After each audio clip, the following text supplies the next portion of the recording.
Hi, I'm Chris Kepler, and welcome to Does This Happen to You? I'm an actor, voice actor, audiobook narrator, and writer. I love reading, pondering, and sharing humorous stories about the freakish things that happen in everyday life. That's why this podcast features funny stories from fantastic writers about our daily aberrations, a micro audiobook about life and befuddlement just for you.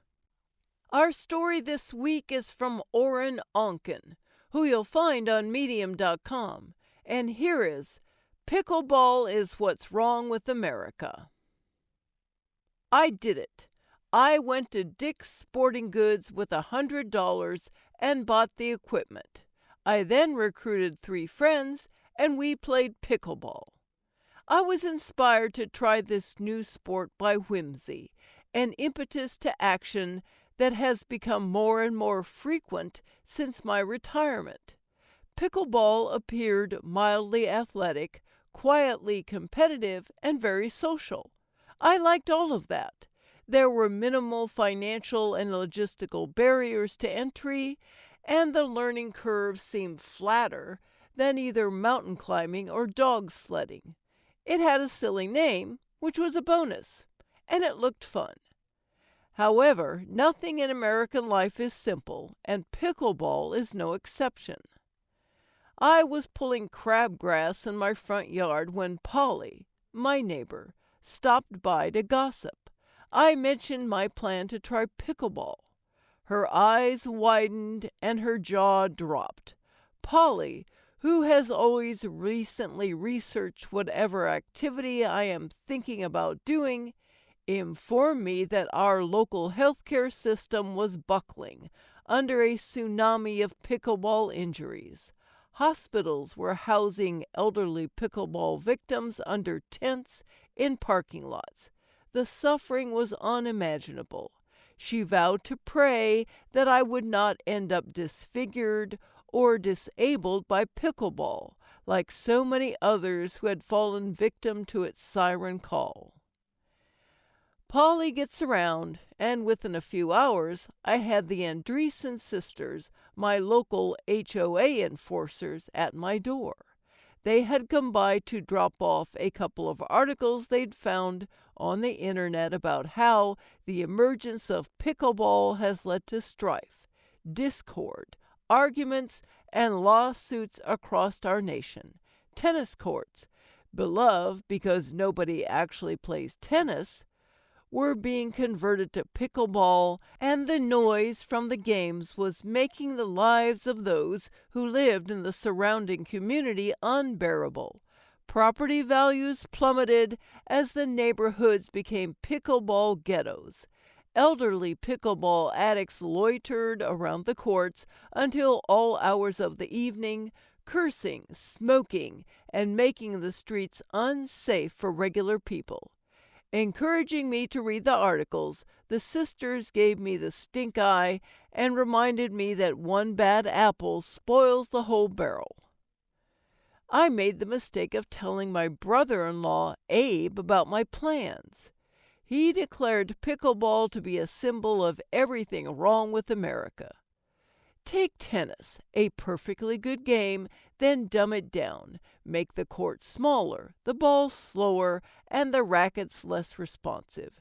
Dispense with training, coaches, and practice. Hell, why bother keeping score at all? Give out participation trophies. Let men and women commingle on the courts with unisex locker rooms close behind. Go to therapy if you miss a shot. He says I may be willing to toss aside what made America great and chase the latest trends. But some people, meaning him, still care about the things that really matter. And we both know in our hearts what that is. Barbecue.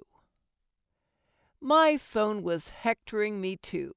The algorithm figured out that I had purchased something having to do with pickleball, and my news feed was showering me with stories about pickleball injuries, pickleball lawsuits, and pickleball-inspired degradation of American values. I had yet to hit a single ball, and pickleball had turned dark. Opposing the purveyors of doom was a solitary little bird on my other shoulder, tweeting in my ear, "It might be fun." And as usual, the little bird won out. So, on a Sunday evening, 4 of us and a couple of onlookers went to the local high school where pickleball lines had been painted on the tennis courts, and we gave it a try. For an hour and 15 minutes, we swung, missed, whiffed, flailed, and floundered. We were terrible. In any sport, players have to get to a certain level of proficiency before it truly becomes fun. I don't know what that level is in pickleball, but we didn't reach it. However, about 45 minutes in, we had one long rally in which all 4 of us did something right. At the end of it, we cheered. In golf, I can play terribly, but if I hit one good shot in a round, that is all I remember. The memory of that shot keeps me coming back. Today, 48 hours after my first foray into pickleball, all I remember is the one good volley. It was fun. I am sore from playing pickleball. I take walks, go to the gym, and even hump bark dust around the yard, but if I ever do something even slightly different, like pickleball, I find muscles that have been asleep and want to punish me for disturbing their rest.